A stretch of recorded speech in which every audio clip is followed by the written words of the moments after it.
Good afternoon.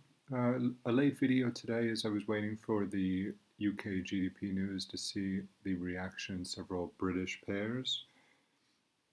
Starting with starting with Aussie New Zealand, either a high is in or we may have one more gyration. There are two ways to look at this.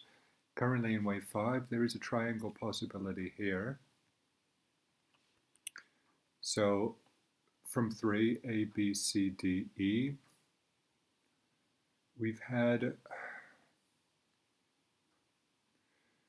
well, we could extend further from here, though it's done 2, 3, 4, 5. It's done enough now for 5 waves. Alternatively, taking it straight, just taking this, taking all this as wave 4. There was a 5-wave move here, I think. So 2, wave 3, and if it corrects here and halts above this high, we can turn up one more for one more wave of wave 5, and then we'll look for a larger 3-wave correction towards 600 or so overall. So I would say wave 1 of this larger pattern is just about in now, and look for some correction down to at least 650, probably towards 600 or so.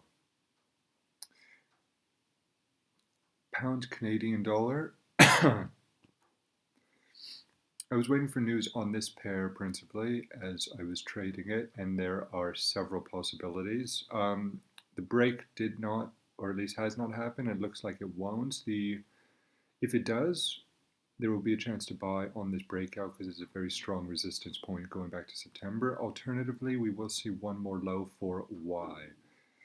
This is quite simple, and there's a higher chance of this now than there was a couple hours ago.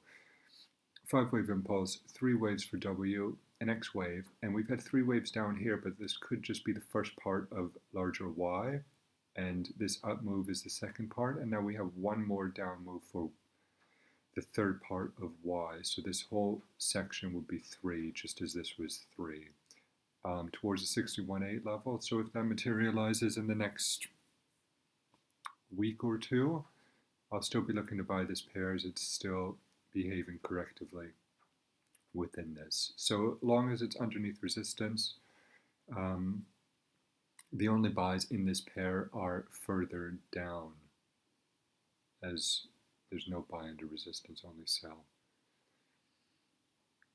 Euro New Zealand unfortunately has broken down so far.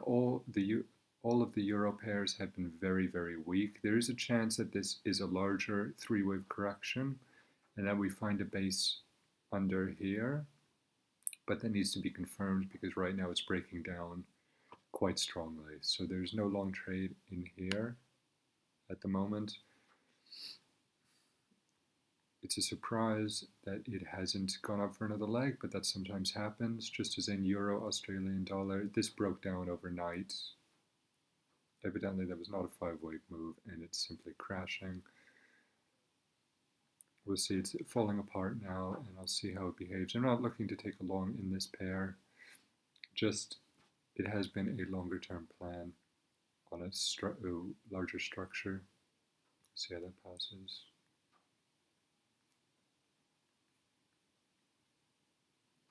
Pound New Zealand, this whole gyration was in 3s all the way up.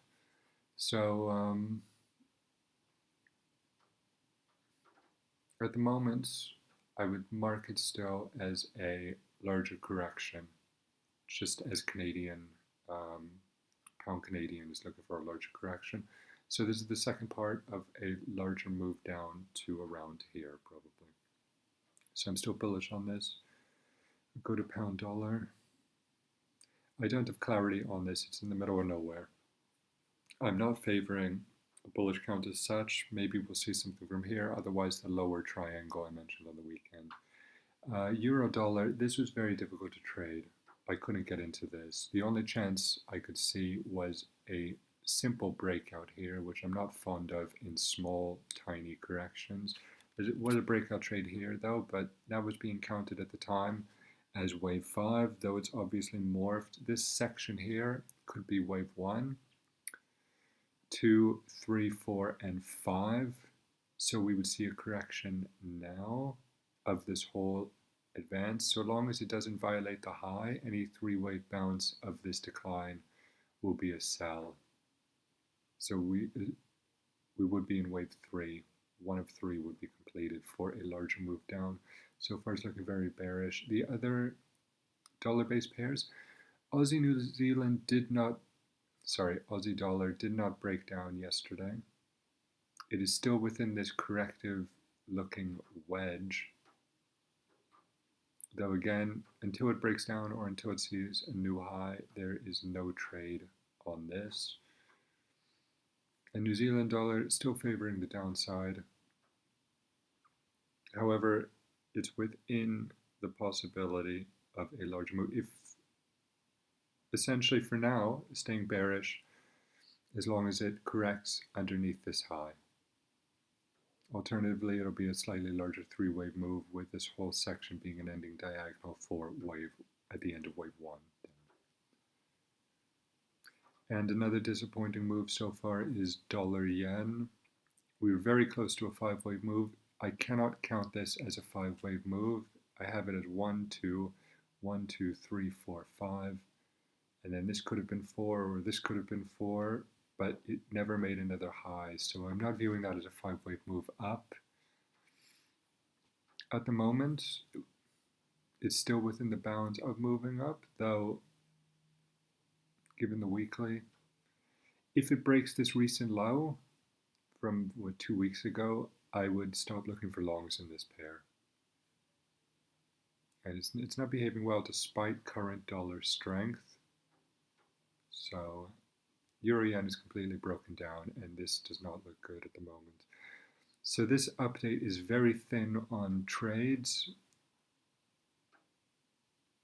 The trades were earlier in the week with pound Canadian and some other pairs. Still looking for a corrective. Still looking at this as a corrective bounce, 1, 2, 3, 1, 2, 3, and this looks choppy. So if we see a fail above here and below here, that is the box. To see a failure on beneath this high, which is the violation point, and above this high. So any corrective move into here will be looking to sell into this for continued dollar strength, Canadian dollar strength. A violation of this will probably see a larger correction.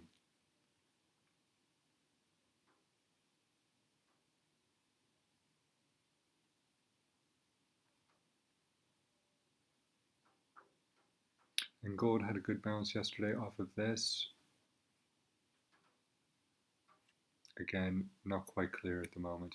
A lot of not quite clear pairs. If you were able to get short these euro pairs, well done. I didn't see an opportunity based on structure. There were some candles pointing in that direction, but typically those alone won't do it.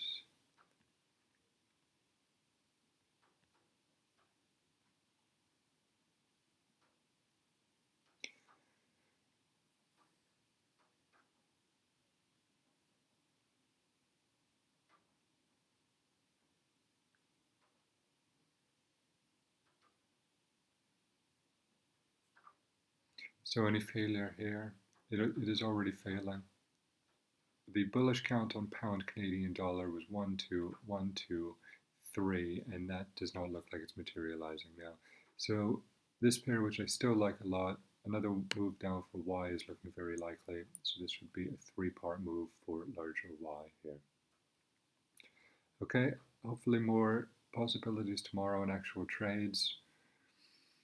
Until then, it's time to step back. Okay, have a good day.